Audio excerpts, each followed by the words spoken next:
3 mots magiques que la dizaine de jeunes du centre socio-culturel prend plaisir à clamer depuis une semaine. Pour ce court-métrage, ils tournent les dernières scènes avec l'utilisation du fond vert cette fois-ci.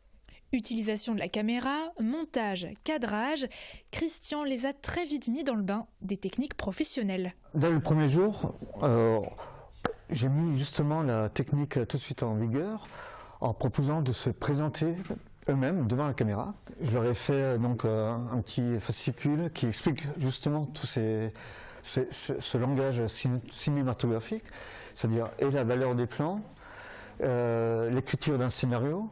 L'objectif est de leur apprendre les bases et de partager une passion commune. Ancien JRI, il a également dû s'adapter. Et puis ça me permet à chaque fois, quand je fais des ateliers, de me corriger aussi, parce que comme on va dire à 54 ans, je suis un jeune débutant. Donc je me corrige à chaque fois, je me dis « Ah, la prochaine fois, je ne ferai pas ça ». Voilà.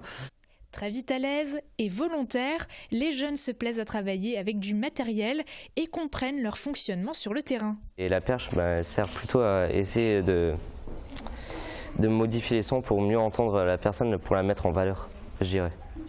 Même si Michael adore prendre la caméra en main, il préfère par-dessus tout être devant.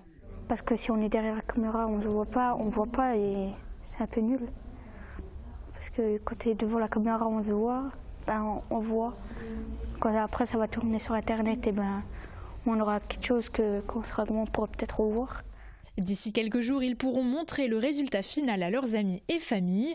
Une fois l'atelier fini, peut-être que le monde de l'audiovisuel deviendra une vocation pour certains. Et on est maintenant en liaison avec l'animatrice coordinatrice du projet, Jessica Carrier. Bonjour. Bonjour. Alors ce projet, il a quels objectifs pour les jeunes ?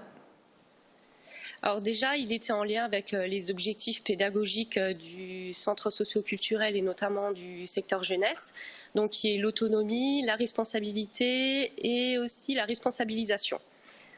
Alors il me semble que c'est la première fois que vous proposez un atelier vidéo à Sarreguemines. Alors du coup, est-ce que ça fonctionne bien? Est-ce que c'est quelque chose qui plaît aux jeunes? Alors oui, c'est la première fois. On a déjà fait des ateliers autour de la photographie, notamment du théâtre. Mais tout ce qui est manipulation audiovisuelle, les caméras, tout ça, oui, c'est vrai que c'est vraiment une grande première chez nous. Alors ça fonctionne bien, bien sûr, puisque les jeunes, ils sont là. Ils viennent tous les jours, en sachant que les ados, c'est un public assez compliqué parce qu'on ne les retient pas. Et voir qu'ils viennent tous les jours enthousiastes, avec tellement volontaires. Donc on sait que c'est un projet qui pourra être reconduit à l'avenir. Alors qui sera reconduit sans aucun doute, mais en attendant, là, les vacances commencent à peine. Comment s'annonce la suite du programme? Qu'est-ce qu'il y a d'autre de prévu cet été? Alors tout le mois de juillet et tout le mois d'août, on fera des animations dans les différents quartiers de Sarreguemines, tous les après-midi de 14h à 16h30. Alors je vous invite d'aller sur la page Facebook du centre socio-culturel qui est Jean-Marc Val, ou simplement de nous téléphoner. Super, et merci beaucoup Jessica, on vous souhaite un bel été à vous ainsi qu'aux jeunes. Si je peux juste encore me permettre juste une chose, j'aimerais remercier la ville de Sarreguemines et le département qui justement subventionne toutes ces actions et tous nos projets.